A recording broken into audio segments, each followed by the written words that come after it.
сургалтаа ямар тааж эхлэе. Тэгээд энэ сургалтыг нөгөө нэг рекорд хийгээд ер нь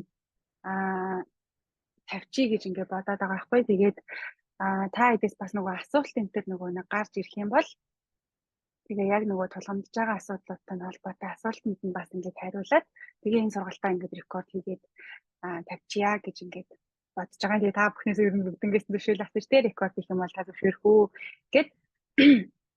За тэгэхээр одоо нэн тулгамдсан асуудал ер нь бол дийлэнх нь өсвөр насны хүүхдүүд байгаа гэж ойлгож байгаа. Насанд хүрсэн ингээд нөгөө багш нар эсвэл насанд одоо ажил хийж байгаа ч гэсэндээ мэргэжлээ солих хүсэлтэй ч юм уу тийм бас ингээд хэд хэдэн хүмүүс бол бүртгүүлсэн байсан. За тэгээд ямар ч тач энэ сургалт ингээд нэлээд хэрэгтэй байхаа хаа гэж найдаж байна. За хамгийн нэгдүгээрт нь би өөрийгөө танилцуулчих. Ер нь бол ингээд лекц учраас би ярьсаар байгаа л сүүлийн хэсэгт нь жоохон асуулт хариулт яваал дуусгах гэж бодож байна. Нэг цагаас харин жоохон хэтэрч магадгүй гэж би бодож байна. Энэ нөгөө сургалтын агаал болохоор ер нь EBS ингээд хүүхдүүдэд орохоор 40 минутаар 2 удаа ингээд ордог байхгүй. Тэгэхээр ер нь яг цаг гарan жоох үргэлжлэх байх гэж бодож байна. Та бүхэн бас цагаа тэгж зохицуулаарай. За тэгэхээр намайг болохоор Содон Чимэд гэдэг. За би болохоор 2016 онд Монгол Улсын их сургуулийг сэтгэл судлал мэргэжлэр төгсөөд тэгээд одоо болохоор ингээд 8 дахь жилдээ ажиллаж байна. За тэгээд одоо болохоор одоо харьцангуй цаг сайхан болоод тий сургууль болгон сэтгэл зүйчтэй одоо 3 сургуулийн нэг нь бол одоо сэтгэл зүйчтэй байгаа. Тэгээ яг энэ сэтгэл зүйч байхгүй байх үед одоо 18 оноос хойш би сургуулиуд дээр маш их одоо юм сургуулийн сэтгэл зүйчийг тэ хэрэгтэй юм шүү. Энэ ажлын байрыг бий болгох хэрэгтэй гэдэг тийм төслүүд дээр ингээд ажилладаг байсан. Олон улсын юм байгууллагуудаас санхүүжилттэй. Тэгээд тэр төслийн өрөөнд ингээд өсвөр насны хүүхдүүдтэй ажилладаг байхдаа юу ажилласан бэ гэхээр ер нь өсвөр насны хүүхдүүдэд 8 дугаар ангиас эхлээд одоо сэтгэл төвшөлт гэж нэрлэдэг шүү дээ. Ингээд юунд санаа зовоод байгаа нь мэддэхгүй ингээд төвшөөд тэ санаа зовоод ингээд яваад идэг. Ийм одоо мэдрэмж бол 8 дугаар ангиас нэлийн төлхөө эхэлдэг, илэрдэг юм байна. Тэр нь яг юутай холбоотой юм гэдэг ингээд харсан чинь мэргэжлээ сонгохтой холбоотой түвшүүр бол ингээд аюу өндөр болдог юм байна гэдэг ийм судалгаа. Ерөөсө хэдэн жил дараалж ингээд авсан энэ судалгаа бараг ингээд өөрчлөгддөггүй. Тэгээ ер нь бол нөгөө 2 дээр нэмэх нь 2 тэнцүү 4 гэдэг шиг мэргэжлийн сонголт бол ингээд мэдээж одоо байж захт ингээд багш нар ингээд хэлдэг шүү дээ. Хүн амьдралд 2 л удаа сонголт хийдэг. Нэг нь бол мэргэжил, нөгөөх нь бол нөхөр хань гэдэг ч юм уу те ингээд тиймэрхүү догматик ийм зүйлүүд хэлдэг болохоор ялангуяа ингээд өсвөр насныхны донд мэргэжил сонголттой холбоотой түвшүүр аягүй өндөр байдаг. Тэгээд яг энэ мэргэжлээ сонгохтой холбоотой процессыг аягүй айтайхан ингээд даван туулж гарч байгаа нь өөрөө одоо энэ сэтгэл зүйн чадвар суухтай бас ийм нөгөө нэг салшгүй юм холбоотой байдаг. Тийм болохоор ерөнхийдөө энэ сургалтыг хийгээд тэгээд яг ингээд өсвөр насныхнаас бас ямар асуулт ирэх нү тэрнтэй нь холбоотой хариулаад энэ рекорд хийгээд ер нь бол оруулчихъя гэж ингээд бодож байгаа. Тэгэхээр та хэд орж ирж байгаа нь асуулт сайхан асуух боломжтой байх нь байна.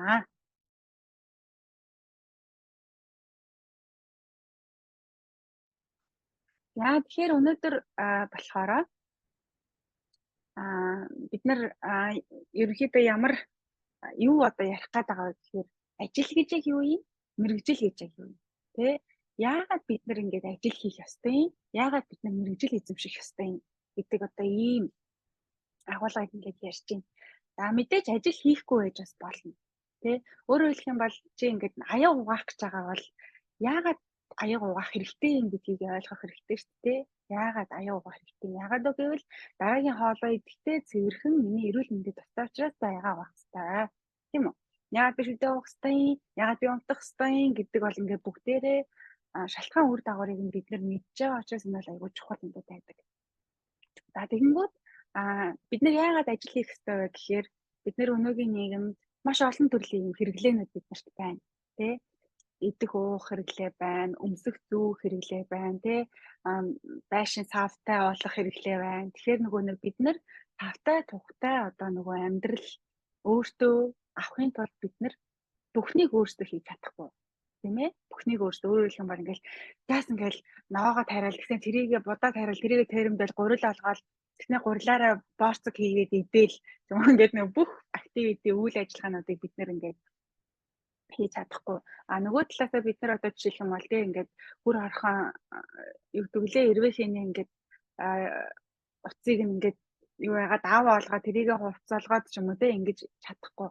Тэгэхээр ажил гэдэг бол бид нар амьдрах хэрэгтэй шүү дээ. Өмсөх, зүүх, идэх, уух хэрэгтэй. Тэрний тулд бид нар чаддаг юмаа хийгээд тэрнгээрээ бүтээмж өндөртэй ажиллаад тэрнгээрээ мөнгө олно.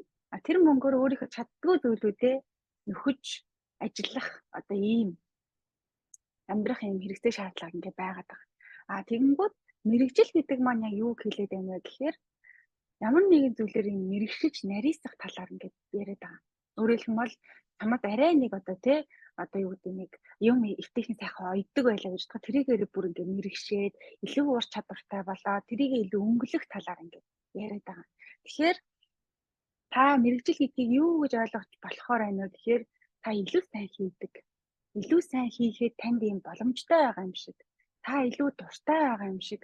Та энийг хийхдээ одоо амьдралынхаа бусад хэрэгтэйнүүдийг хангахад гадна та өөрөө амьдралдаа сэтгэл хангалуун байх юм шиг энэ одоо бүрийг харж ажил, мэрэгжил яг бид нар энэ хоёрыг эзэмшиж хийх ёстой болоод байна гэдгийг одоо дэнсэлж тунгаах хэрэгтэй болоод байгаа.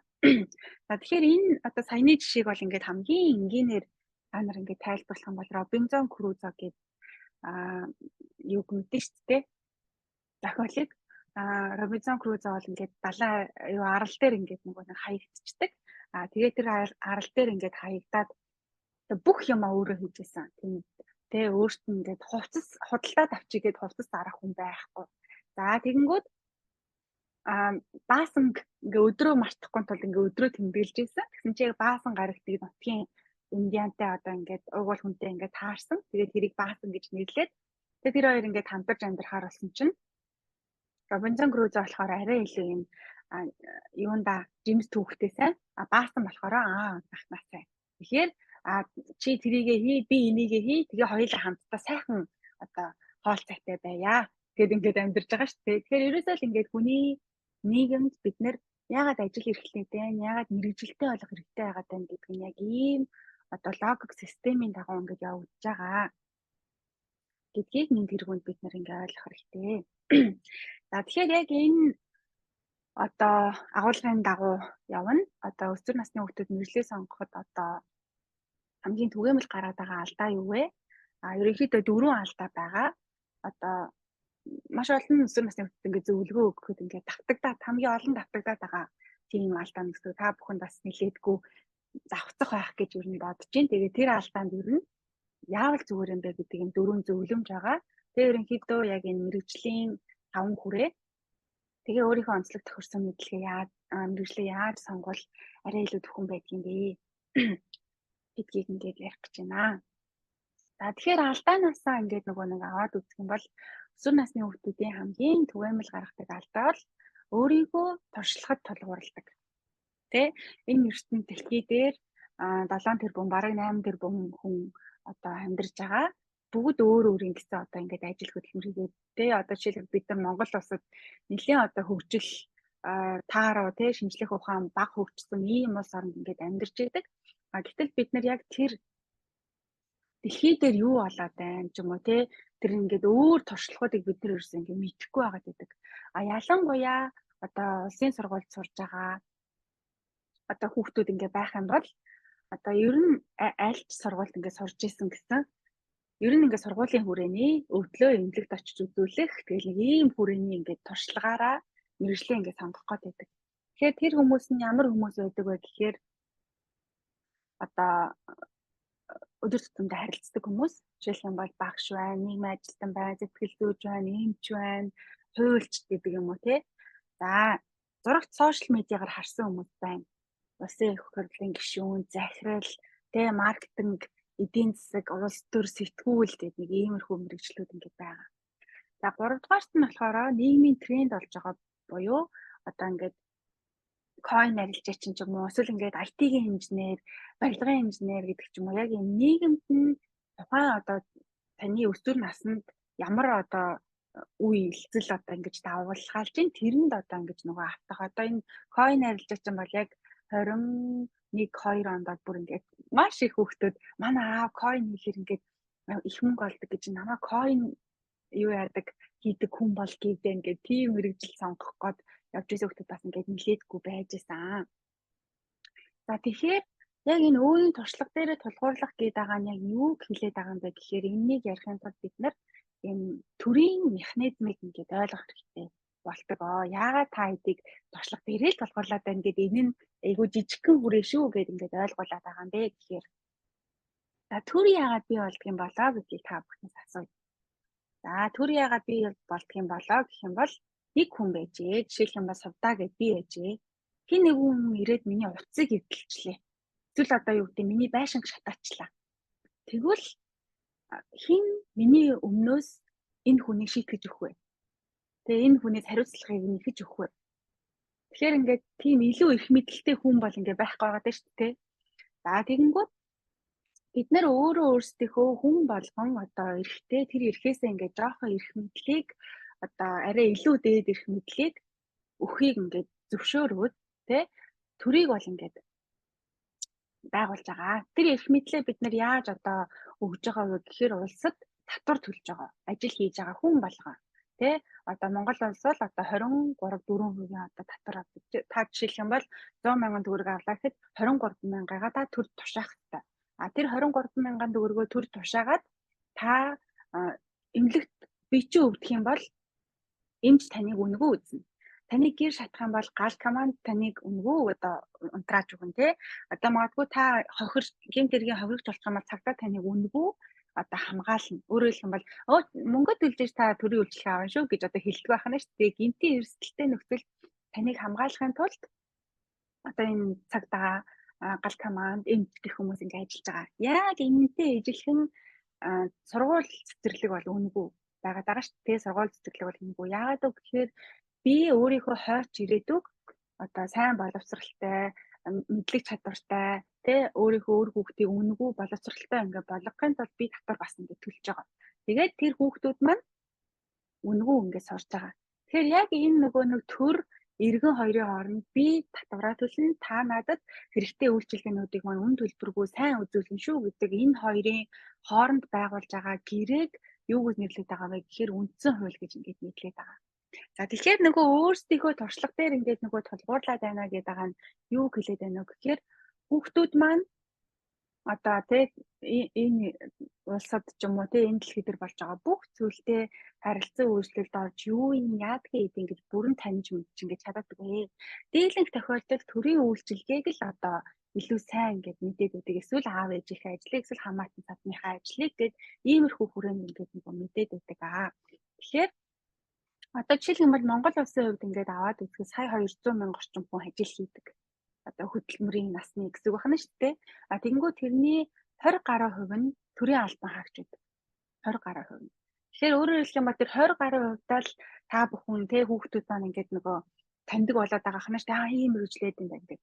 Гэтэл цаана нь үлдсэн 80% нь ямар ажил хийгээд байдаг юм гэхээр бизнесийн эсвэл ингээд төрийн бус эсвэл ингээд гişүүдтэй үйлчилдэг ч юм уу ингээд нөгөө хоршоол гэдэг иймэрхүү тэгээ ерөнхийдөө бол бизнесийн зарчмаар юм худалдааллаа тэр ашгаараа би цалингаа тавилаа их материалаа авлаа үлдснээрээ би өөртөө хэрэгтэй юм худалдааллаа ийм нөгөө нэг ингээд зарчим дээр ингээд ажиллаж байгаа. Тэгэнгүүт яг ийм системээр ингээд явхаар өсвөр насны хүүхдүүд маань Монголд яг бизнесийн одоо тэр 80% болоод байгаа өрнөд байгаа нөгөө ажлын байр шүү дээ. Тэнцээ яг ямар ажлууд байдгийг, ямар мэргэжлүүд байдгийг гэдгийг тэр бүр ингэж мэддэггүй. Тэр айтгаа одоо жишээлх юм бол яг би бол ингээ 2012 онд ингээ төгсөж байсан. Тэгэнгүүт 12 онд би ингээ яэш өгөхгүй хуваараа авах гэж байхдаа би маркетинг гэж юу гэсэн үг юм болоо. Ингээд англи гадаад л өгшөс надад би ерөөс тэр үгийг ингээд ойлгохгүй байсан байхгүй. Тэгэхээр ингээд надад одоо бол ингээд маркетер гэхээр хүүхдүүд харьцангуй сайн мэддэг. Гэхдээ энэ дондс ингээд мэдэхгүй зүйлүүд энэ мэдчлээ ингээд ажиллах юм. Тэгэхээр яг таны одоо нөхцөл байдалд ямар юм зөвлөмж өгөх вэ гэхээр ажил мэргэжлүүдийг өсвөр насны хүүхдүүд маань аягүй сайн судлах хэрэгтэй. Өөрөөр хэлбэл үлдсэн 80% ажил мэргэжлүүд ямар ажлууд байгааг мэдгийг дийлэнхтэй мэдэхгүй байх гэдэг шүү дээ. Тэгэхээр ажил мэргэжлүүдийг аягүй сайн судлах хэрэгтэй. Одоо ерөнхийдөө бол яг нийтдээ зарим нь 180 мянган мэргэжил байдаг гэж тэгдэв. Зарим нь одоо 3700 мэргэжил байдаг гэж тэгдэг. Одоо жишээлбэл Харвардын их сургууль одоо жишээлбэл 2000 мэргэжлээр одоо бакалаврын зэрэг олгодог гэдэг ч юм уу те. Ингээд янз бүрийн ингээд хүрээнд ингээд байна. Гэхдээ хамгийн одоо Монголын одоо монгол хэлтэй те ийм орчинд судлах боломжтой зүйл бол Янга цэгийн гэж байдаг. Nito цэг 1 гэж одоо сайт байдаг. Одоо хоёр төрлийн ийм ажлын зар байдаг сайт ахна шүү дээ. Ийм сайтууд руу ороод тэр сайтууд дээр ямар одоо ийм ажлын байрнууд байна. Ямар мэргэжлүүд байдгийн байна. Тэрэнд ямар шаардлагууд тавьдгийн байна.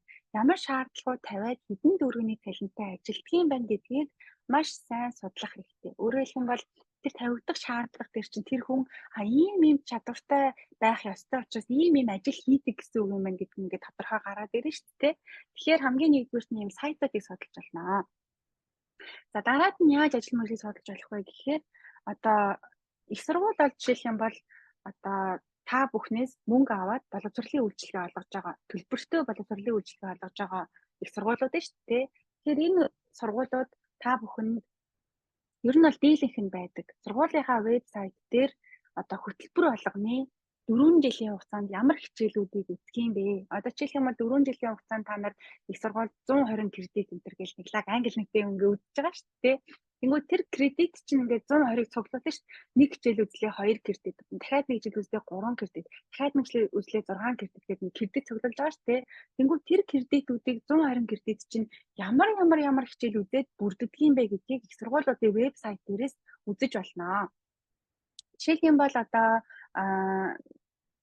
дахиад л өөрийгөө л ярих болох нь би жишээлх юм бол сэтгэл судлалын ангид сурж исэн боловч нэгдүгээр курстээ би биологи генетикийн үндэс гэдэг хичээл үзчихсэн. Хоёрдугаар курстээ би сэтгэл физиологи гэдэг хичээл үзчихсэн. Тэгэхээр хоёрдугаар курстээ би сэтгэл судлалын статистик арга зүй гэдэг хичээл үзчихсэн.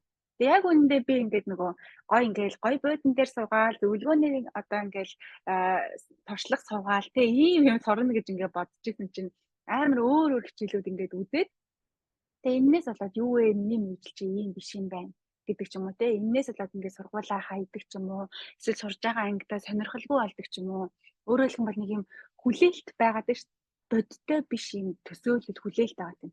Энэ мэргэжил хин л гоё юм байна гэх тэгэнгүүт яг орсон чинь эн чинь нөгөө нэг секунд минутаар та тэр хугацааг тоолж өнгөрөөш тэр секунд минут болгонд чинь та хичээл үзэх ёстой, судлах ёстой. Тэнгүү та юу судлах юм бэ гэдгийг мэдэхгүй орчих юм бол нөгөө хүлээлтээс ерөнхийдөө бол ингээд хэлбэлзэх магадлал айгүй өндөртэй.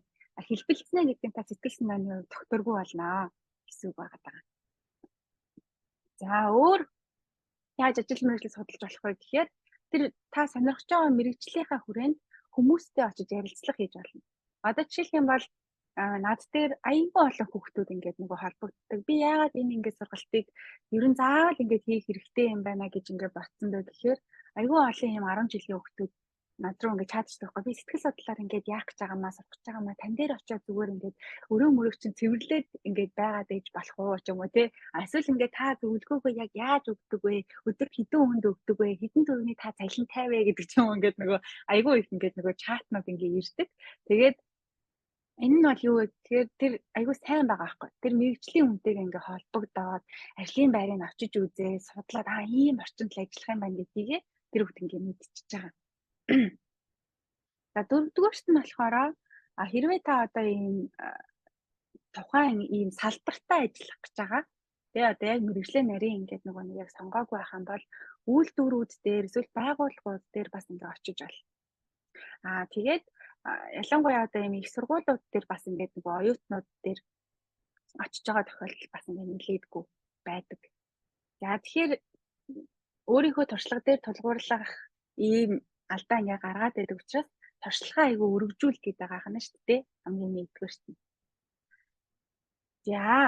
За тэгэнгүүт яг ийм нөгөө нэг мэргэжлээ ер нь бол яг ингээд хуваараа аван автлаа бүрэн бол ингээд сонгож байгаа тохиолдол бол ингээ маш ховор байдаг. Одоо маш ховор. Ер нь бол ингээд 5-10% тавьцаал ингээд байна тий. За яах вэ одоо жишээлбэл жүжигчин болох уу, дуучин болох уу, зураач болох уу гэдэг юм уу те эсвэл ингээд сэтгэл зүйч болох уу, цацлагч болох уу гэдэг ч юм уу ингээд нөгөө мэрэгжил ингээд хөрвөөд л байдаг. Тэгэхээр та юу одоо зөвлөдөг вэ гэхээр сэтгэл зүйч нар юу зөвлөдөг вэ гэхээр Банклимо гэдэг одоо ийм карьер судлаач ийм хүн байна. Орсын. За энэ хүн болохоор ерөнхийдөө нөгөө байгаад байгаа 1800 мэрэгжлийг тий 180 мянган мэрэгжлийг ерөнхийдөө ийм 5 төрөлд ер нь мэрэгжлийг ингээ хувааж болох юм байна гэж үзэж байгаа. За хамгийн нэгдүгээрт нь хүн техник, өөрөөр хэлбэл техник хэрэглэх хэсэлтэй ингээд нэг ажилладаг машин механизм ч юм уу тий компьютер ч юм уу байж болно. За дараагийнх нь хүн хүнтэй ажилладаг. За өөрөөр хэлэх юм бол одоо багш сэтгэл зүйчтэй энэ хүмүүс бол бүгдээрээ одоо хүнтэй ажилладаг эмч ч юм уу тий хуульч гэдэг. За дараагийнх нь хүн байгальтай ажилладаг. Одоо амьтадтай, ургамалтай тий эсвэл ингээд химийн, биологийн элдв туршилтуудтай. Дараагийнх нь хүн урлагтай ажилладаг. Өөрөөр хэлэх юм бол одоо жүжигчин, дуучин, бүжигчин гэдэг шүү дээ. Эсвэл кино найруулагч ч юм уу. Дараагийнх нь болохоор хүн тэмдэгт одоо нөгөө хөгжмийн удирдаач энэ төр байдаг шүү дээ. Эсвэл ингээд програм хангамжийн хүмүүс эсвэл ингээд томьёо өдөртэй ингээд нөгөө ажилдаг ийм ингээд 5 төрөлт ингээд байдаг. Энэ 5 төрлийгөө ядаж одоо аль төрөлт нь ядаж би энэ багцааны л ингээд явнаа.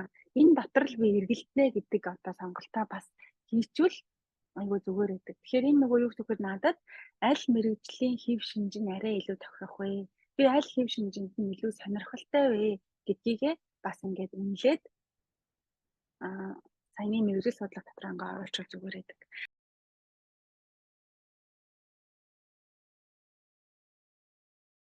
За дараагийн одоо өсвөр насныхны гаргадаг түгээмэл алдаа бол мэрэгжил бол ингээд туйлын цэг гэж боддог.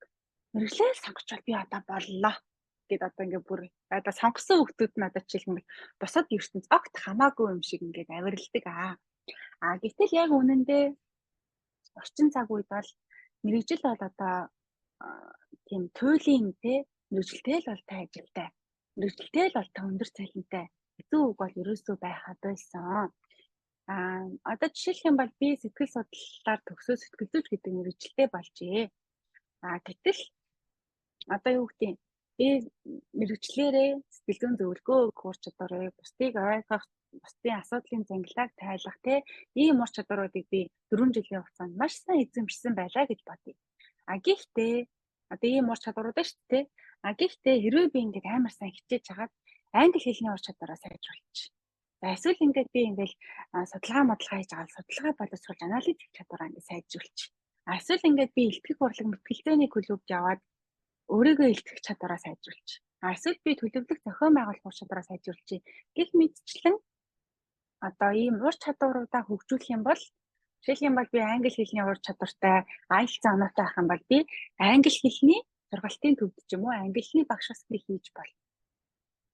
Тэгэхээр нөгөө нэг би мэрэгжилтэй байна гэхээсээ илүү орчин цагт одоо хэрэгтэй байгаа ямар ур чадваруудыг би өөртөө төлөвшүүлэх вэ гэдэг дээрээ маш сайн анхаарах хэрэгтэй байдаг. Мэрэгжил бол одоо жишээлх юм бол манай анги одоо юу гэдэг 33 4 ингээд хүүхэд ингээд төгсөж байгаа. Гэсэн хэдиж яг мэрэгчлэрээ ажиллаж байгаа, сэтгэл зүйчээрээ ингээд ажиллаж байгаа 7 8 хүн л байдаг. Бусд нь болохоор ур чадваруудаараа ажилладаг. Өөр оюутан байх хугацаанд өөр ур чадваруудыг хөгжүүлдэг. За та бүхэн жишээ аваад ингээд хэлэх юм бол за энэ ингээд зургийн дараалал нь ингээд өөрчлөгдөж байна. За тэгэхээр саяныхаас ингээд сонсох юм бол ямар одоо ийм дараалал ингээд харагдаж байна гэхээр мэрэгчлээ сонгохоос өмнө ингээд тэ яа алийг сонгох вэ, аль зам руу явах вэ гэж ингээд амар их одоо ийм чиглэлтэй юм шиг ингээд санагдчих шүү дээ. Гэхдээ яг үнэндээ бол одоо мэрэгчлээ сонгосны дараа нөгөө давааны цаадах даваа гэдэг шиг ийм олон даваа ингээд хүлээж идэг. Тэгэхээр одоо юу хэлэх гээд байна вэ гэхээр та нар одоо 10 жилээ ингээд төгсөхдөө 12 жилээ төгсөж байгаа шүү дээ. Гэхдээ ингээд хамгийн мундаг нь болсон ингээд төгсөж байгаа. Би бол сургуультай хамгийн том нь те ингээд айгүй мундаг анаа, мундаг агаа болсон ингээд байж идэг. Оюутан боллоо. Тэгсэн чинь хамгийн жижиг нь болчихно. Хамгийн жижиг. Тэ нөгөө нэг ах эгч нарт одоо дээрэлгүүлдэг ч юм уу те одоо нийгэмд болдог процесс ямар юм байна тийм зүйл ингээд болдог. Тэгэл за 4-р курсээ 5-р курсээ болоод ингээл төгслөө. Би их сургуульд бол хамгийн мундаг нь би бол энэ сургуульд их мундаг мэрэгжилтэй болоод төслөө гэд ажил дээр гарлаа. Тэнгүүд ажил дээр харвас ингээ хамгийн жоохон нь болдог. Тэ хамгийн жоохон. Өөрөөр хэлэх юм бол хамгийн туршлагагүй одоо жишээлх юм бол ингээл анх ажилд орсныхаа дараа би огт зөвлөгөө өгдөггүй байлаа эхний одоо хэдэн сар. Юм Канадаа л нөгөө сэтгэл зүйчдийнхаа ингээ өрөө мөрөөгөө сайхан зөвлөө, юм хуминашн цаашин зөвгөөл тийм юм жишээлх юм бол ингээ хийж байгаа. Тэгэхээр энэ чинээс хамгийн чухал зүйл нь юу вэ гэхээр би энэ мэрэгчлэрээ илүү нарийн мэрэгшиж байгаа. Мэрэгших явцдаа би ямар ур чадваруудыг би өөртөө төлөвшүүлэх вэ? Юм хийх болгондоо би ийм юм сурж байгаа шүү дээ. Би ийм ур чадвараа сайжруулж байгаа шүү дээ гэдэг дээр төвлөрөх одоо хамгийн чухал зүйл нь ингээд байгаад байгаамаа. Түүнээс биш те би одоо те нэг одоо юу гэдэг тийм мэрэгжил эзэмшсэн. Тэгэл төгслөө бод юу би ингэр ажил чинь хэцүү юм бол ингээ байхгүй. Энэ мэрэгчлэр төгссөн ч гэсэндээ та нар гараал өрсөлдөөн дунд ингээд орноо. Тэгэхээр одоо мэрэгжил сонгох гэхээс илүүтэйгээр тэр мэрэгжлийг эзэмших юм даваа гэсэн уулнууд байна шүү дээ. Тэгэхээр яг тэрнийхээ явцад та нар өөртөө юу цуглуулж, юу хурааж, юу өнгөлж ийн вэ гэдэг нь ингээд айгүй чухал байдаг аа. Тэгэхээр өөртөө байгаа ур чадварууд дээрээ илүү сайн төвлөрөх нь одоо мэрэгжлээ сонгохоос илүү чухал ийм дадал төлөвшил байд юм аа. За тэгэхээр энэ одоо юунуудад таны одоо ур чадвар дээр ингээд төвлөрөхгүй байгаа зөвхөн мэрэгжлээ сонгочвол тайвширчаад байгаа одоо ийм хүмүүс дээр ур чадваруудын жагсаалт магадгүй гаргаж болох нь байна. За би та нарт ингээд нэг жишээ болгоод юм. Одоо нэг хүн байгаа. Одоо нэг танил маань. За тэр хүн болохоор одоо Монгол Улсын их сургуульд шашин судлал гэдэг мэргэжлээс төгсжээ. За энэ хүн болохоор ингээд сурж байгаа явцдаа ингээд айгүй тийм хүмүүсийн хоорондын ийм харилцааны чадварыг зохицуулах шиг чадвар ингээд сайтай, харилцааг ингээд зохицуулах чадвар сайтай. Тэгээ айгүй олон танилтай. Тэгээ энэ хүн одоо болохоор нэг ийм айгүй том уурхайн компанид хүний нөөцийн менежер гэдэг.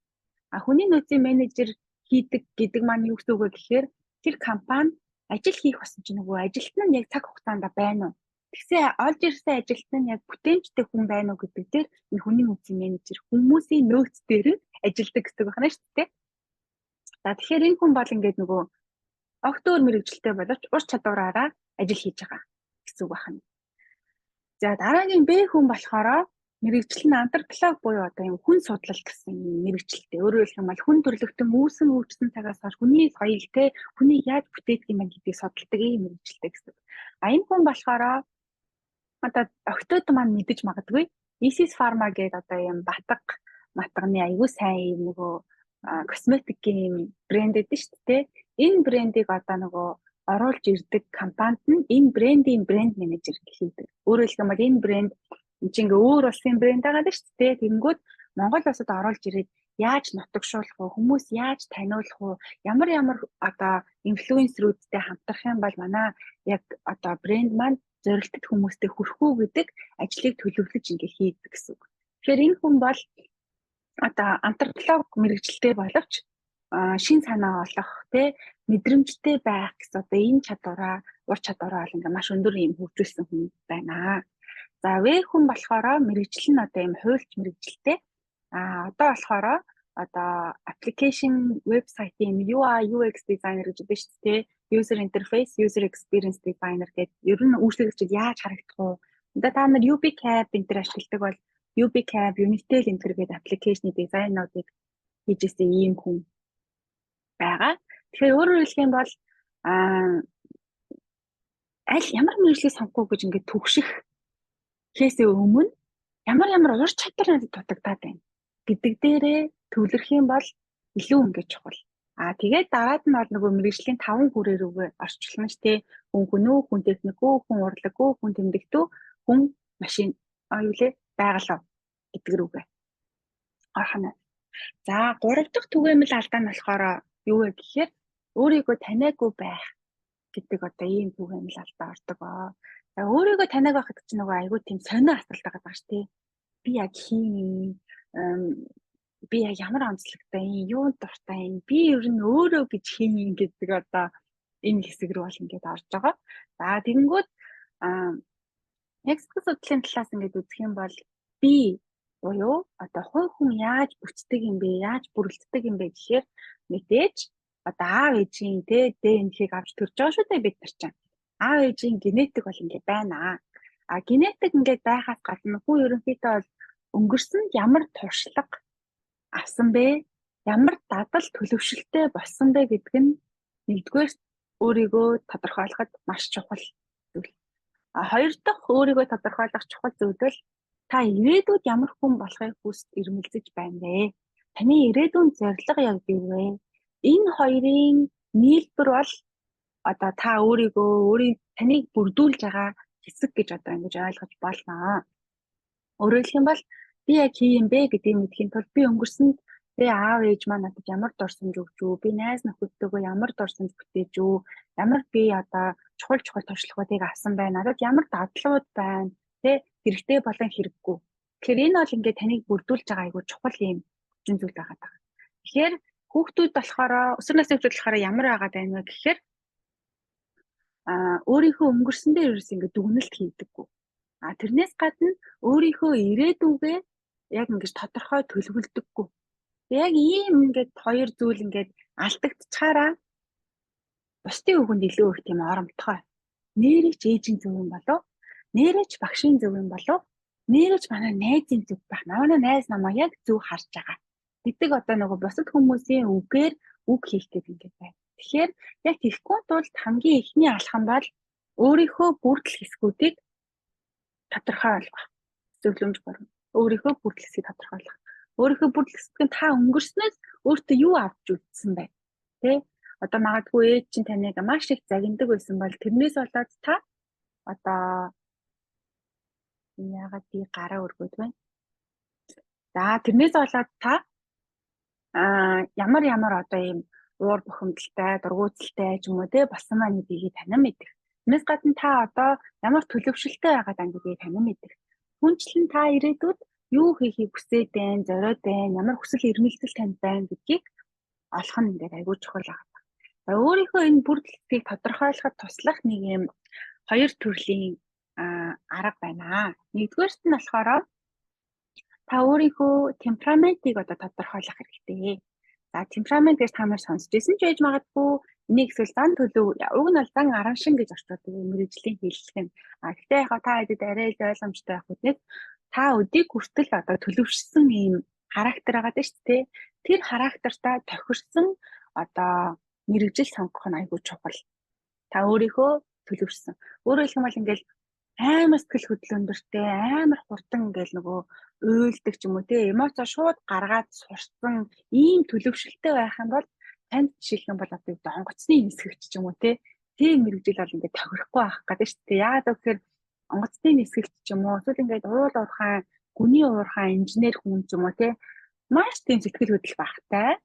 Эрсдэлтэй нөхцөлийг аяйгуу сайн тооцдог. Нэхуур ийм хүн ингээд нөгөө байх хэрэгтэй. Тийм учраас сэтгэл нь баргийн юмд хөдөлдөггүй ингээд нөгөө хүн байх хэрэгтэй байгаа. Гэтэл та одоо жишээлх юм бол аяйгуу тийм сэтгэл хөдлөл өндөртэй, хүмүүстэй харилцах дуртай ийм байжснаа хүмүүстэй харилцах дуртай байжснаа одоо огт хүнтэй харилцахгүй мэргэжил ингээд сонгочих юм бол та явандаа мэргэжилдээ одоо дургу болох магадлал айгүй өндөртэй байгаа. Яг хөө ингээд хүний энэ темперамент зан төлөв гэдэг зүйл бол ингээд арга л өөрчлөгддөг. Яагаад гэвэл нөгөө 6 нас хүртэл хүний тархинд дах мэдрэлийн бүх хэсүүд ингээд хоорондоо холбогдож үзээд өсвөр наснд ер нь нэлээд тодорхой энэ замууд бол ингээд зөв гэд мэдрэлийн хэсүүд чинь ингээд хоорондоо холбогдож байгаа шүү дээ. Тэр холбогдож байгаа замууд нь ингээд илүү гүн бат ингээд болчдөг. Энэ ерөнхийдөө ингээд нөгөө өөрчлөгдөхийн тулд амьдралын нэлээд олон үйл явдлууд бол ингээд тохиолдох хэрэгтэй болдог. За тэгэхээр энэ нөгөө темперамент маань ямар байдаг вэ гэхээр та нар зүгээр интернетээс ингээ хайчиж болно. Хамгийн одоо энгийн нь та нар зүгээр ингээ Google дээрээс зан төлөв тодорхойлох тест, эсвэл темперамент тодорхойлох тест гэж ерөнхийдөө ингээ хайгаад үзчихэд одоо заавал одоо 100% итгэх магадлал өндөртэй амар мундаг гэхээс лөө ядаж ийм өөрсдийнхөө зан төлөвийн талаар ийм баримжаатай болох хэрэгтэй. Баримжаатай. Ер нь бол хүн чинь өөрийгөө нэг юм гадралдаг штеп. Тэгэхээр одоо жишээлх юм бол энэ санguinic төрлийн хүн байгаа аахгүй одоо энэ шарна. Бороо орсон ч өө яасан сайхан байна гэл хүмүүстэй ярихтаа ингээл хөвжөлдөөл те. Нар гарч өө бие шараад гоё байх шүү гэдэг ч юм уу те. За тэгэнгүүт холерик гэдэг нь болохоор ерөнхийдөө жоох юм төрөмгий төрлийн хүмүүс байгаад байдаг. Бороо орсон ч гэсэн энэ бороо ихтэй ямар ядаргаатай бороо вэ гэл хүнтэй ингээл нөгөө ярилцахтаа чи ихтэй юу юм уу гэж юм уу те. Нар гарсан чи ёо нар ч ямар ядаргаатай юм ч юм уу те. Иймэрхүү байдалтай. Яг хөө мэдээж нөгөө нэг дандаа амар ууртай хүн гэсэн үг бол биш. Гэхдээ ерөнхийдөө нөгөө юмд жоох юм төрөмгийн хандлагатай ханддаг гэсэн. За мэлэн хойлог төрлийн хүмүүс болохоор одоо бараа орчлоо, миний сэтгэл хамт гонглчлаа гэдэг ч юм уу те. Хүнтэй харилцахтаа үнэхээр их гонигтай бай шүү гэдэг ч юм уу. Хүний сэтгэл их тийм амархан авсдаг төрлийн хүмүүс байгаад байдаг. За флегматик төрлийн хүмүүс болохоор харьцангуй сэтгэл санааны хувьд хамгийн тогтвортой, нөхцөл байдал дасан зохицох чадвар сайтай одоо тийм төрлийн хүмүүс байдаг. Тэгэхээр та одоо яг аль нь вэ гэдгийг ерөнхийдөө бол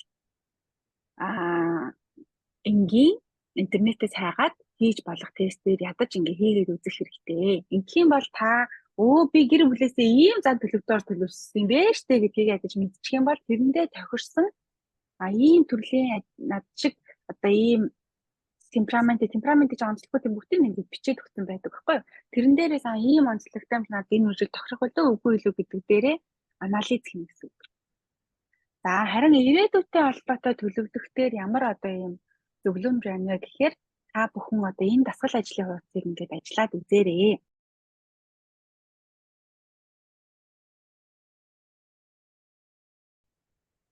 За энэ дасгал ажлын хуудас болохоор миний том мөрөөдөл гэдэг ийм сэдвтэй. За тэгээд та ингээд нэг 3 хоног ч юм уу 5 хоног ч юм уу өөрийнхөө ирээдүйг төсөөлж бодно тий. За би ч одоо 50 настайдаа ер нь яаж амьдрмаар байх юм бэ? 60 настай үедээ миний амьдрал ямар байгаас гэж би хүсдэм бэ? гэдгийг та өөрөөсөө асуугаад таны мөрөөдлийн их сайхан амьдрал чинь ямар юм бэ гэдгээ энд 3-4 өгүүлбэр ингээд биччихнэ. За тэгэнгүүт дараагийн 2 дахь хэсэгт нь болохоор 1 2 3 4 гэдэг дугаарлсан байгаа. Дугаарлсан байгаас болохоор та мөрөөдөлтөд хүрэхийн тулд саяны мөрөөдлийн амьдралтай хүрэхийн тулд ямар ерөнхийдөө юм зорилго тавьбал танд одоо илүү энэ мөрөөдөлтөд хүрэхэд дөхөн болох юм бэ. Тэгээд 3-4 зорилгоо ингэж хасаагаад бичнэ. Тэгэнгүүтээ тэр зорилгоудаа өдөр болгоо ингэ хийж болох та өөрөө дадуулж болох тийм зорилтуудаа бичнэ. Зорилтуудаа. Тэгэхээр ингээд бид нар угаасаа мэдэн штэ нэг мэдэхэд л одоо амарлаг мөрөөдлийн амьдралаар бид нар бол амьдрахгүй тий. Тэр бол бидний өдөр тутамдаа хийж байгаа дадлуудаас маань өдөр тутамдаа жижигэр сөмөр явж байгаа энэ алхмуудаар бидний амьдрал ингээд бүтдэг ээ. Тэгэхээр ингээд азийн суглаанд хожих юм шиг Тэнгэрээс танд бэлэг унаад ирэх юм шиг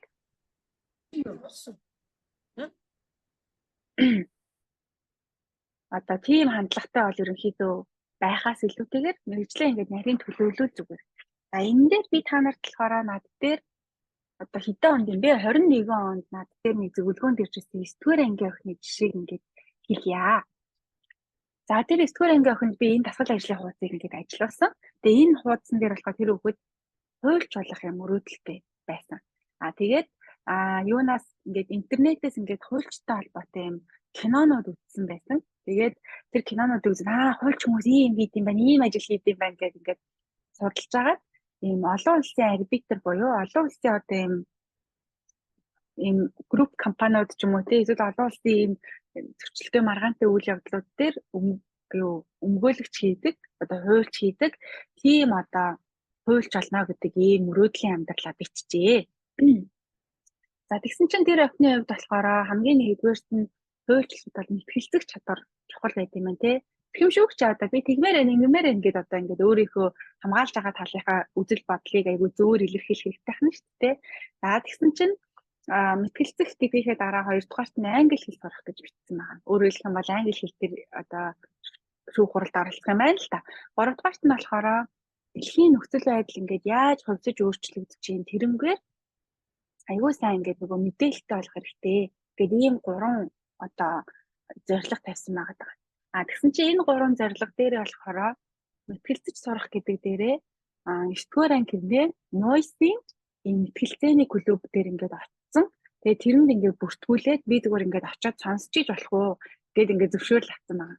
Тэгээд англи хэл сурах гэдэг дээр болохоор 12 дугаар ангиад өгсөд би ингээд яэшээ өгөхдөө 2000 хүүхдтэй байх юм бол ер нь 700-аас дээш нь авдаг гинэ гэж ингээд судалсан. Тэгээд өдөрт ерөнхийдөө бол нэг 3 үг цээжлэхэд одоо нийтдээ 1000 хоногийн дотор би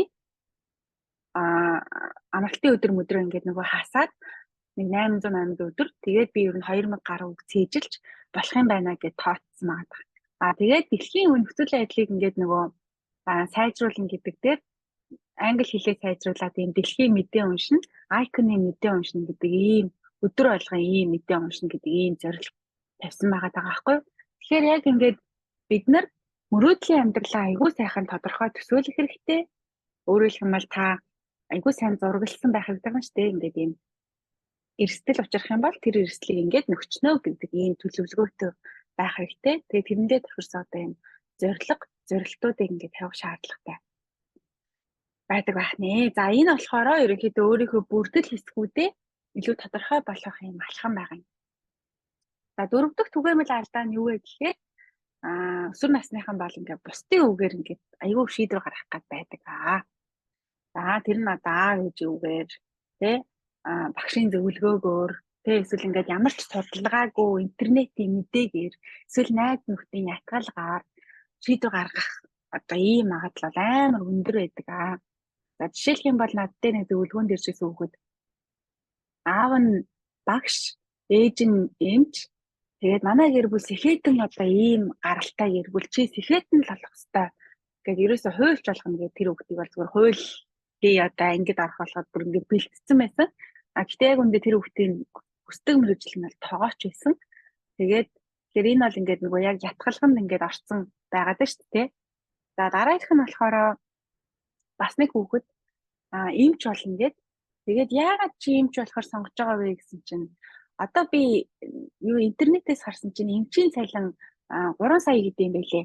Тэгээ би ер нь бол ингээд төгсөөд яг өндөр цалинтай ажилд ингээд орох гээд байгаа гэд хэлж байгаа байхгүй. Гэхдээ яг үндэ эмчийн цалин бол 3 сая төгрөг бол ингээд хүрдэггүй. Ялангуяа одоо улсын эмнэлэг байх юм бол бүр ингээд нөгөө хүрдэггүй байгаад байгаа. За тэгэнгүүт бас нэг одоо яг энэ жил ингээд нөгөө болж байгаа. Найз бандыгаа одоо ингээд нөгөө дагаад, найз хөвгүүнээ дагаад одоо өөрийнхөө огт хүсдэггүй хамт л нэг сургууль сурж ивэл болоо гэд одоо сургуульд ингээд орсон тохиолдол ингээд байгаа хгүй.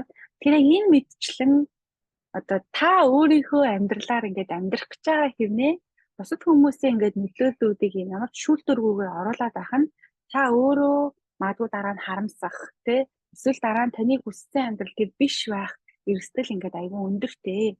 Тэгэхээр энэ алдааг бид нар яаж одоо ингэж засч болох вэ гэхээр сэтгэлзэн үеийн хил хязгаар тогтооно гэж байдаг.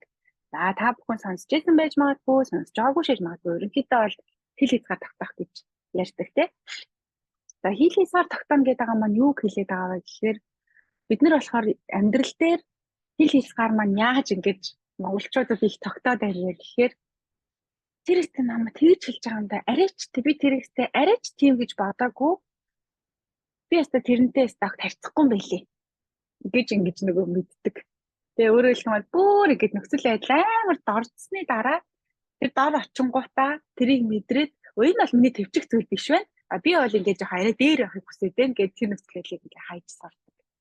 Тэгэхээр бид нар заавал одоо ингэж доор бол бүр тэр доор нь очиж дээр бол тэр дээр нь очиж би энийгсээ хүсээгүй байсан байна гэж ингэж нөгөө мэддэг те турших бол ингээд амьдралд ингээ хайрын цаг хугацаа хайрын одоо юм цаг энерги те ийм хөтлөлт ингээ байж байгаа. Тэгэхээр биднэрт бол амьдралдаа хил хязгаар тогтоох хэрэгтэй юм бүсүүд гэж байдаг. Хил хязгаартай. Энд байгаа 8 бүс болохоор хамгийн одоо юм basic анхан шатны юм төвшний хил хязгаарууд байгаа. За жишээлх юм бол бие махбодын хил хязгаар гэж байдаг. За өөрөөр хэлэх юм бол таны биеийн хаана хүн хүрвэл болох юм, хаана хүн хүрвэл болохгүй юм гэдэг хил хязгаар. Жишээлх юм бол та миний одоо эжээ ингээ хурж болно тий. Гэхдээ миний одоо юу гэдэг одоо хүзүү мүзүүний араар ч юм уу тий ингэж хурж болно гэж болохгүй гэсэн. Тэр энэ хил хязгаар бол танд ингээ маш тодорхой байх хэрэгтэй. Яг энэнтэй ижилхэн сэтгэл хөдлөлийн хил хязгаар гэж байна. Хэл ярианы хил хязгаар гэж байна. Цаг хугацааны хил хязгаар гэж байна.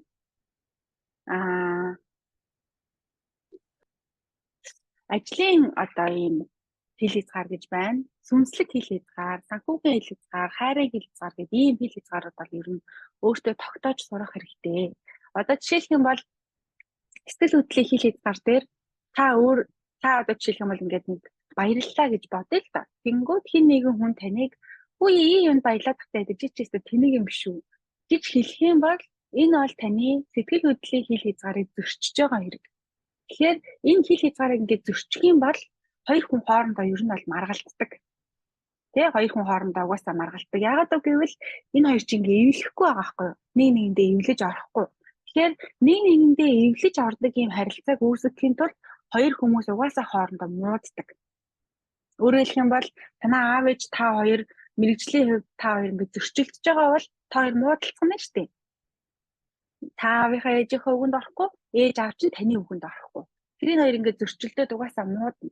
Тэгээ муудж жагаад тэгээ заавал одоо монголчууд болохоор бид нэр болохоор ингээд ийм эвтэйгээр өөр ялгаатай одоо үзэл бодлоо хэлж ингэж чадахгүй байгаа учраас ингээд муудалцаад байгаа байхгүй. Гэхдээ тайван сайхан ингэж ярилцаад би одоо ингээд ийм мэргэжлийг ингээд сонгох гээд байна. Яагаад би сонгох гээд байна вэ гэхээр би ийм ур чадварт нь дуртай байна. Ийм ажлын байрны боломж байдаг юм байна. Ийм учраас би энэ одоо мэргэжлийг таны мэргэжлээс илүү дээр гэж бодож байна. Тэгээд ээж чинь бас ингэ хэлсэн шүү дээ. Чи ийм мэргэжил сонгох хэрэгтэй яа гэлээ хэлж хагаад та хоёр ингэ дэнслэх нь шүү дээ. Аль нь арай илүү. Эсвэл энэ хоёрыг ингэ яаж нийлүүлж болох вэ гэдэг дээр хүмүүс ингэ харилцааны хувьд одоо харах үндэсгийн хувьд ингэ нийлдэг. Тэгэхээр бидний амьдрал дээр угаасаа хил хязгаарын ийм зөрүүнүүд ингэ үүсдэг. Тэгэхээр энэ хил хязгаарын хувьд ингэ ихэвчлэн хүмүүс хоорондоо маргалддаг. Тэгэхээр тэр маргааныг одоо зөрчилтөө тэр харилцааг өдөртөж сурах хэрэгтэй. Гэхдээ өөрийнхөө хил хязгаарлаа оруулахгүй. Өөрөөр хэлэх юм бол та чи ямар тэнэг инээд юм бэ чи айгуу шаал хачин инээд юм бэ штэ ч юм уу гээд ингээд хэлэнгүүд та зөрчилдөж та өөрийнхөө инээмээр байдаг. Энэ хүн таныг ингэж инээлгмээргүй. Тэгэхээр энэ хоёр зөрчилдөнгүүд та өөрийнхөө инэхгүй эсвэл энэ хүний хаар болоод дургаа болох уу гэдэг ийм сонголтонд ингээд хүрчээд байна штэ. Тэгэхээр та хоёр эвлэхийн тулд заавал одоо зөрчилдөд байгаа нөхцөл байдлаа ярих хэрэгтэй, аль болох муудалцахгүй байхаа хичээх хэрэгтэй. Гэхдээ энэ дийлэг тохиолдолд муудж жагаад аль нь дэнсэлж байгаа тэгээд буцаад эвлэх одоо ийм тохиолдол ингэ байдаг. Тэгэхээр хэн нэгэн таны хил хязгаарыг дайрч орж ирж, таныг үнгүүдүүлж, таныг үн цэнгүй ойлгож, таны чухал гэж бодож байгаа зүйлийг үгүйсгэхийг та зөвшөөрөхгүй тул та хил хязгаар тогтоох хэрэгтэй. Тэнгүү тэр хил хязгаар чинь бодтой. Тэгээ өөрөөр хэлэх юм бол мэрэгчлээ судлаагүй гэж үгүй энэ мэрэгжил гоё гэж болохгүй байх нь шүү дээ. Өөрөөр хэлэх юм бол та хамгийн сайн бодтой судалгаа хийгээд газардсан ийм судалгаа хийснийхаа дараа өөний хязгаар болгоно бата. Энэ дээрээ би бат зогсноо гэд тэгээд эмийнхаа дараа энэ хүнд хил хязгаараа ойлгуулах одоо ийм ихтэй шаардлага үүсдэг. За энэ мэдчлээ одоо ийм олон төрлийн хил хязгаар гэдэг та бүхэн бас дараа нь бичлэгийг ухааж үзээд эсвэл ингээд скриншот хийгээд энэ дээр ингээд ажиллаж байна. Өөрөөр хэлэх юм бол энэ зүйлийн таны хүлээн зөвшөөрөх хамгийн дээд хязгаар юу вэ? Хамгийн доод хязгаар юу вэ гэдгийг та өөртөө тодорхой болгох хэрэгтэй гэсэн үг. Тэ өөрөөр хэлэх юм бол та хэл ярианы хувьд хэн нэгэн таныг яаж дарамжлахыг хамгийн доод хязгаарын энээс доош болох юм би хүлээн зөвшөөрөхгүй. Энэ хамгийн дээдл нь ямар байх вэ? Энээс дээшээ бол заа энэ арай хууд гэж одоо хэлнэ шүү гэдэг энэ хэлийг зарчилх юм бол тань ингээд байх хэрэгтэй гэсэн үг. За тэгэхээр ерөнхийдөө өсвөр насны хүүхдүүдэд одоо түгээмэл гаргадаг дөрвөн алдаа бол одоо амьдралын туршлагыг багтаа байна. Тэгэхээр туршлага дээр тулгуурлаад мэргэжлээ сонгох гээд байна. Мэргэжлийг төлөвлөлийн цагаар мэргэжлээ сонгочвол ингээд бусдыг ингээд хаях гээд байгаа юм шиг ийм одоо бүгд эсвэл үгүй гэдэг ч юм уу эсвэл ингээд нүдээ хаачаад намайг болоорой гэж байгаа юм шиг одоо ийм нөхцөл байдал ингээд байгаад мэргэжил бол ерөөс ингээд туйлын цэг бол ингээд бичээ. Хэрвээ та ингээд туйлшруулад нэг зүйлийг заавал сонгомоор байна юм бол тэр 5 хүрээнээс ядаж ингээд сонгочихоо. Сэтгэл зүйчид бол одоо өсвөр насны хүүхдийг хамгийн нэг мэргэжил сонгож огт болохгүй гэж үздэг. Ер нь бол 5-аас 10 мэргэжилтэй байх хэрэгтэй. Та запас нь. Тэгээ тэр чинь бол ингээд нөгөө бэлтгэдэг хичээл нь бол ер нь бол ингээд тодорхой шүү дээ. Тэр хүрээний дотор ингээд нөгөө орчхоор. За 3 дахь түгээмэл алдаа бол ер нь бусдын үгээр сонгох гээд байна. 4-р нь болохоор өөрийгөө таниагүй ингээд байгаад байна. Тэгэхээр энэ 4 алдааг ерөнхийдөө бол ингээд мэргэжлээ сонгохдоо гарахгүй байхыг хичээгээч. Харин яаж одоо гаргахгүй байхыг хичээгээл шиг зөвлөмжүүд нь юу гэхээр хамгийн нэгдүгээрт нь та ажил мэргэжлүүдийг аягүй сайн судлаач. Хоёрдугаарт нь болохоор ур чадварууд, ямар ур чадваруудыг би хөгжүүлэх хэрэгтэй юм бэ гэдэг дээр төвлөрөөч. Гуравдугаарт нь өөрийнхөө бүрдэл хэсгүүдийг өнгөрсөнд би ямар туршлагатай юм байна, ирээдүйд би юу хүсэж байгаа юм байна гэдэг энэ өнгөрсний туршлага, ирээдүй хүсэл хоёроо нийлүүлээч.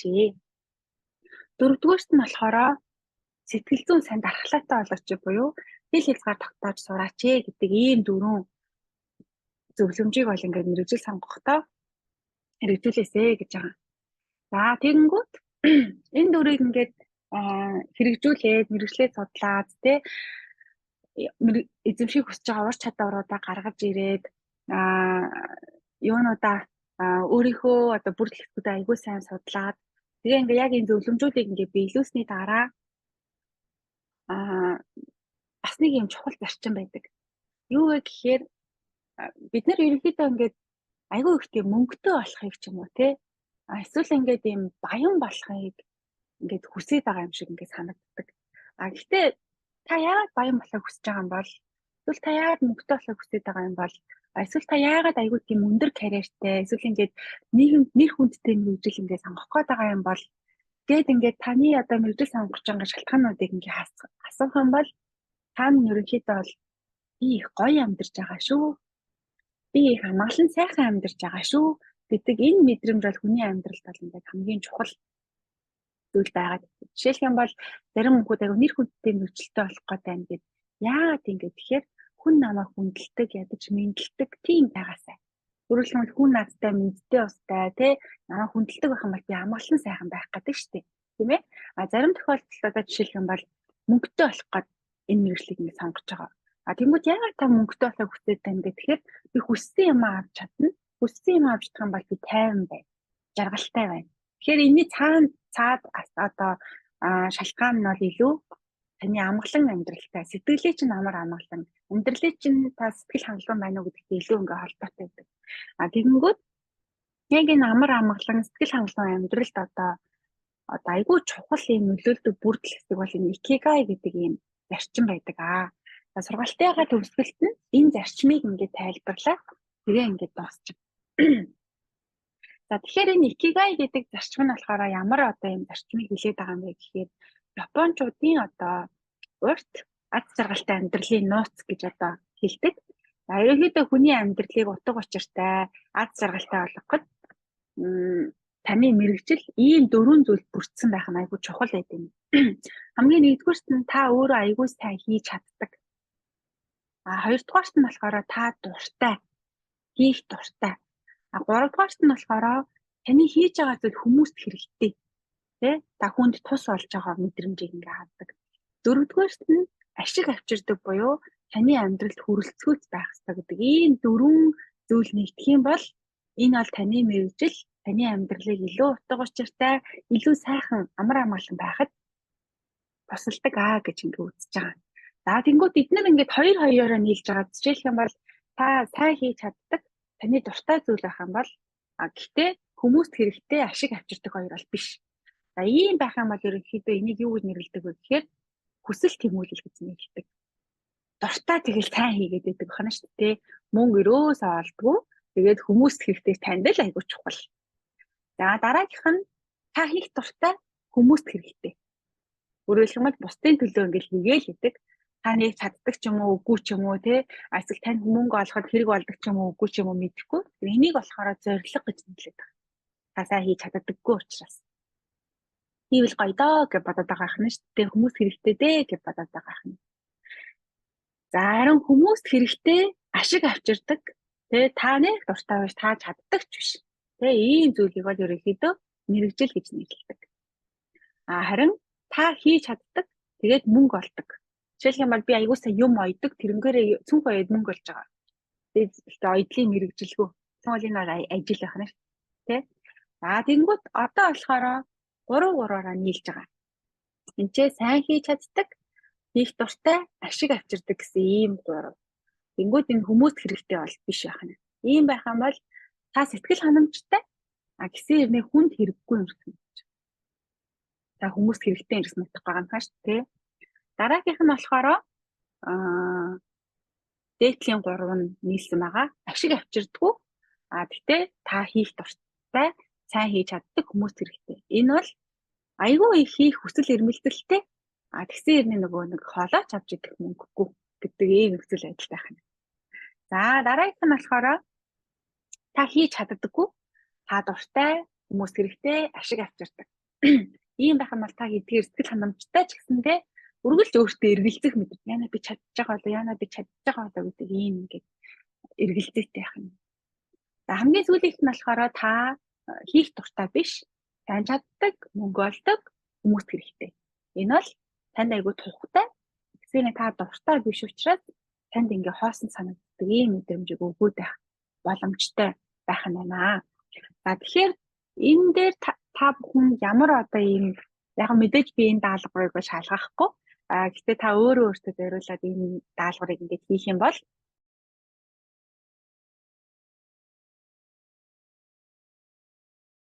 одоо яг саяны одоо ийм би ингийн тулд ингээд ажил хийх юм бэ штэ. Ингийн тулд би яг ингээд мэргэжлээ сонгох юм байна.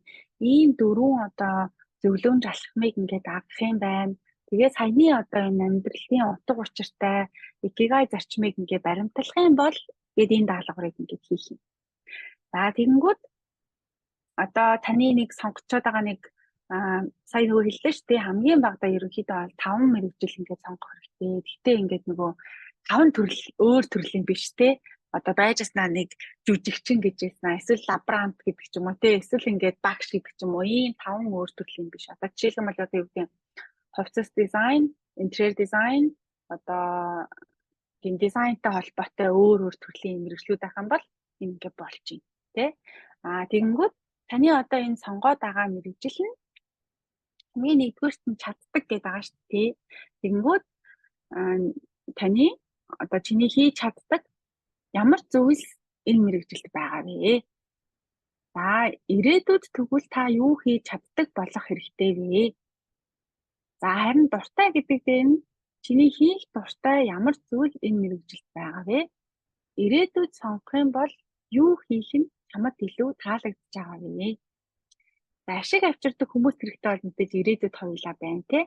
За ирээдүйд ямар зүйлсийг хийж ашиг авчирдаг буюу мөнгө олж болох вэ? За хүмүүс хэрэгтэй гэдэг дээр нь ирээдүйд хүмүүс хэрэгтэй ямар зүйлс одоо хийж болох вэ гэдэг энэ дөрөв та бүхэн сонгосон мэргэжлийнхаа дагуу ингээ хариулах юм бол энэ та бүхний ирээдүйн одоо сэтгэл хангалуун амьдралыг бүтээхэд айгүй чухал одоо юм асуултууд ингээд байгаа юм.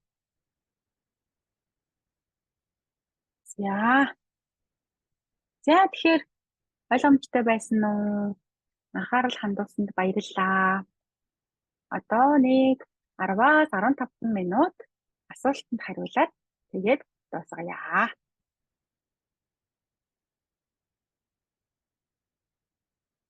Зөв асуулт байхгүй юу?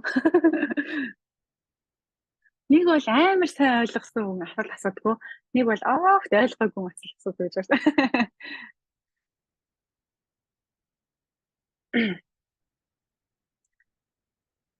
Та нарт аль нь вэ?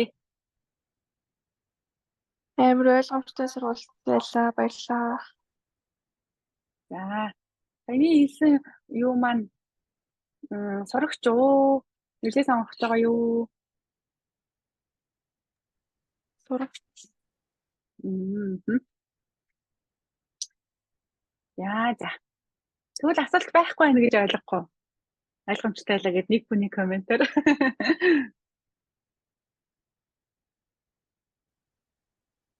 Байна уу? Байна. Би нэг таны нэг сургалтыг файлаар нь бодлож авсан. Тэгээд энэ боломжийг бас биднэрт олгож байгаад баярлалаа гэж хэлмээр байна. Баярлалаа. Тэгээд би нэг хүүхдийн сонголтын дээр аягүй санаа зовдуулсан байхгүй юу? Тэгээд би түрүү жил яг 9 сарын 1 болохоос өмнө хүүхдүүдэд 2 томдоо генетик тест хийлгэсэн.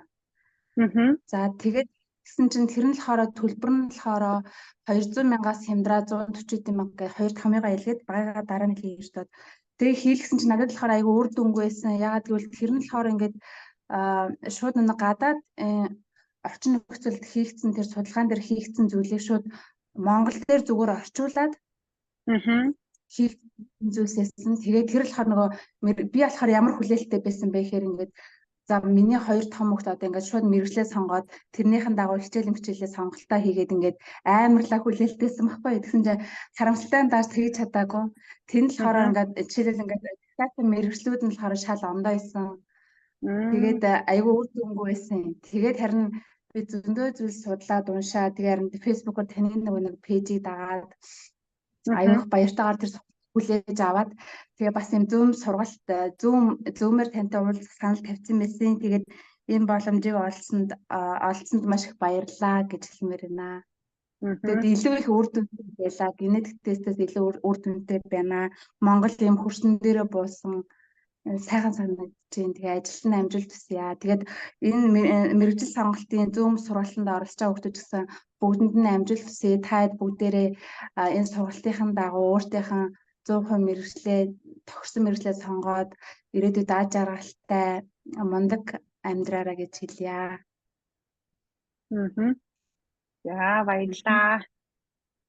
За баярлалаа. Генетик тест бол ер нь сэтгэл зүйчид Монголд бол одоо яг ийм мэрэгжлийн сэтгэл зүйчид бол хүлээн зөвшөөрдөггүй.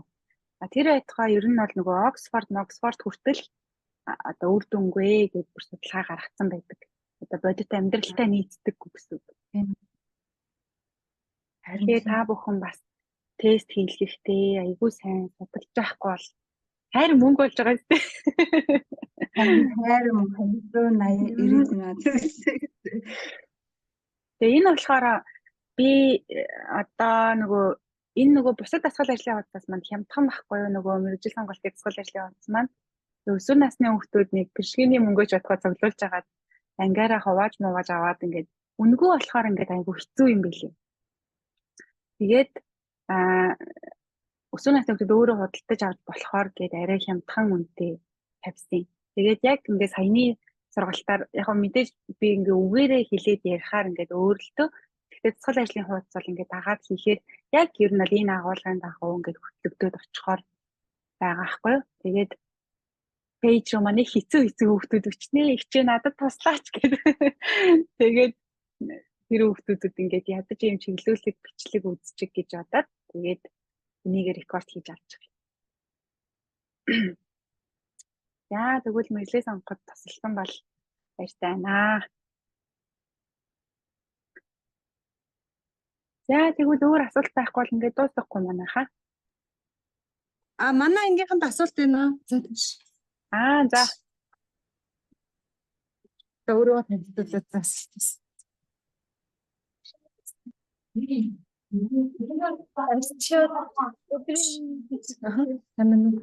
Тэмээнэ сэтгэл зүйчтэй энэ өдрийн мэндийг хүргэе. За гоё сургалт тавьж гисэн тандаа баярлалаа. Маш их цагийг зарцуулсан байх. Бараг 2-3 цаг зарцуулсан юм байна. Миний асуух гэж байгаа зүйл нь болохоор ер нь хүн хувирамдгаа зантай байхаар ямар мэрэгчлэн сонгох ёстой юм бол? За. Их сайхан асуулт байна. Баярлалаа. За, ерөнхийдөө бол нөгөө яадаг өсвөр насны ялангуяа маш их сэтгэл хөдлөлтөй байдаг. Одоо яагаад вэ гэхээр бид нар ингээд нөгөө нөхөн өрчхүүн юм бэлгийн даавард ингээд байгаа шүү дээ. Тэгээд ялангуяа одоо саяны дээр тохирох мэрэгжлийн хэв шинжгээд энэ тестийг ингээд хийхээр хүн урлаг гэдэг одоо төрөл өсвөр насныхын донд амар түгээмэл гардаг. Одоо ангийн бараг ингээд 60-70% нь ингээд гардаг. Яагаад вэ гэхээр өсвөр насны хүмүүс ингээд маш их сэтгэл хөдлөлттэй, маш их мэдрэмж ихтэй учраас өсвөр насны хүмүүсийн мэдрэмж юугаар ингээд гадагшилдаг вэ гэхээр зургаар, дуугаар, шүлэг бичгээр ийм юмнуудаар өсвөр насны хүмүүсийн мэрэгжил ингээд айгүй их гадагшилдаг учраас хүүхдүүд өөрсдийгөө би дуучин болчмоор юм шиг, жүжигчин болчмоор юм шиг одоо ийм мэдрэмж бол юунд өсвөр насныхын донд бол айгүй түгээмэл ингээд байдаг. Харин саяны одоо нэг өсвөр насны хямрал ингээд дуусчлаа. Арай гайгүй тогтвортой ингээд болчлаа шүү дээ. Тэгсэн ч гэсэндээ сэтгэл хөдлөлийн хувьд одоо юм хэлбэлцэл ихтэй байгаа тах юм бол ийм төрлийн хүмүүс бол ерөнхийдөө бол ийм бүтээл сэтгэлгээ ийм тогтонго биш гэсэн үг. Тогтонго биш. Эрсдэл ингээд үүрдэг те ийм бүтээл сэтгэлгээ шаарддаг тийм ажлууд хийх юм бол илүү одоо юм тохиромжтой. Одоо жишээлх юм бол ийм нэг шинэ компани шинэ бүтээгдэхүүн зах зээл дээр гаргах хичээлээ гэж бодъё л та. Тэнгүү тэрэнд те ингээд шинэ санаа гаргаж ирдэг. Өөрөөр хэлбэл тэр чинь ингээд маш хурдан ингээд хэлбэлцдэг учраас юмд баригдахгүй ингээд сэтгэдэг хүн байх гэдэг шүү дээ. Тэгэхээр ерөнхийдөө ийм шинэ санаа их гардаг ямар нэгэн тийм нөгөө удаан нэг зүйл ингээд нөгөө хүлэгддэг ч юм уу тийм ажил бишээр одоо мэргэжлээ сонгуул их зүгээр. Гэтэ одоо сэтгэл санааны хувьд тэр доктортой байх вэ гэдгийг бол нэлээд жоохон харцсан хана шүү дээ. Ялангуяа одоо 11, 12 дугаар анги болтлоо. Ер нь бол өсвөр нас 25 наснд дуустдаг гэж үздэг. Одоо Дэлхийн эрүүл мэндийн байгууллагаас бол.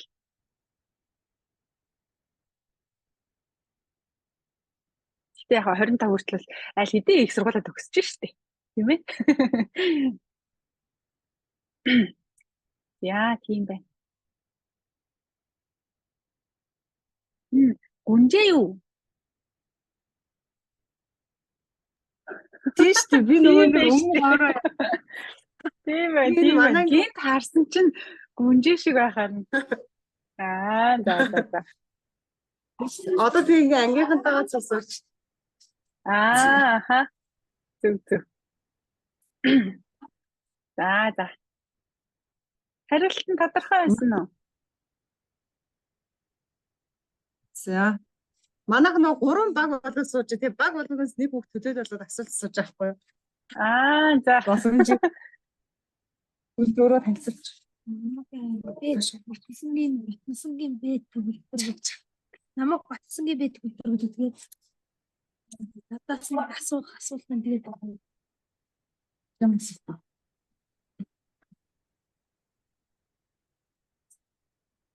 Цанга. Ихтэй хүн нөгөө мэрэгчлээ сонгох нь заавал нөгөө эр хүний мэрэгч сонгох албатай. Эрэгтэй хүн мэрэгчээ сонгоход заавал эрэгтэй хүн хийдэг тийм эр хүний мэрэгчээ сонгох албатай юм уу гинэ.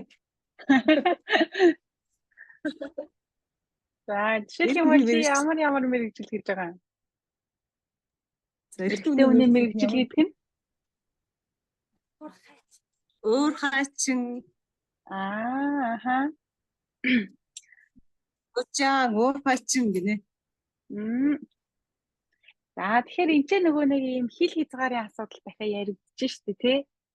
Одоо жишээлх юм бол нийгмийн статусын хувьд тий эрэгтэй хүн байна гэдэг нь дээд хил хязгаар нь ямар уу, доод хил хязгаар нь ямар уу гэдэг дээр дахиад одоо ийм шалгуур тавих шаардлагатай л болж ин гэсэн үг.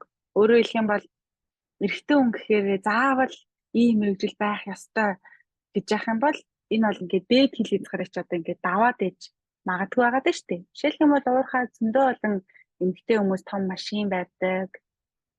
Тэ?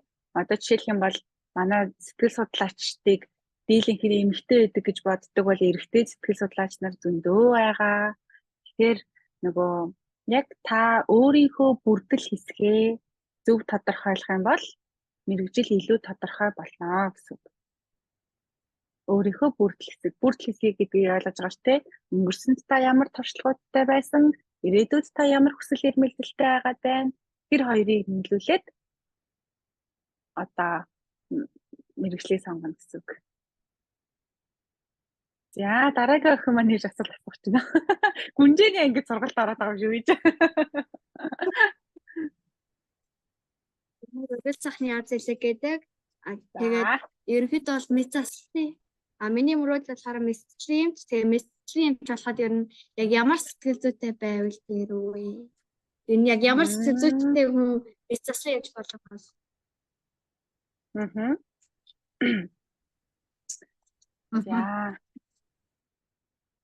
За мэд заслын юмч гэдэг бол ерөнхийдөө нөгөө нэг хариуцлагын хувьд нөгөө айгүй өндөр байдаг.